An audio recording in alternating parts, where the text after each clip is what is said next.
ప్రస్తుతం ఉన్న రోజుల్లో ప్రభుత్వ ప్రైవేట్ ఉద్యోగం సాధించాలంటే ఎంత కష్టపడితే కానీ ఉద్యోగం వచ్చే పరిస్థితే లేదు.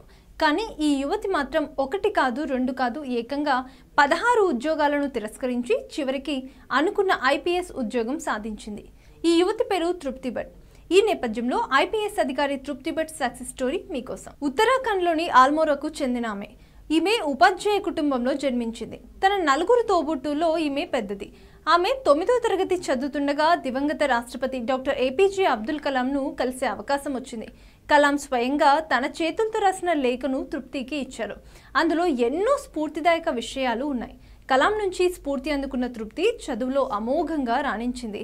ఉపాధ్యాయ కుటుంబంలో జన్మించిన తృప్తి భట్ బాల్యం నుంచి చదువులో చురుగ్గా ఉండేవారు.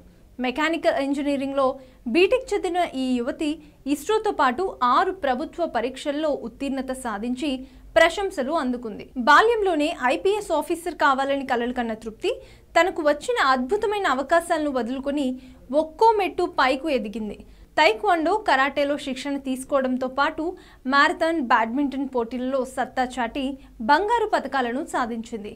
తృప్తి భట్ 16 ఉన్నత ఉద్యోగాలను రిజెక్ట్ చేశారంటే ఐపీఎస్ కావాలని తన లక్ష్యం ఎంత బలమైందో అర్థమవుతుంది. ఐపీఎస్ సాధించాలంటే ఉండే కష్టాలు అన్నీ ఇన్ని కావు. మన దేశంలోని విజయవంతమైన ఐపీఎస్ అధికారుల్లో తృప్తి భట్ ఒకరు.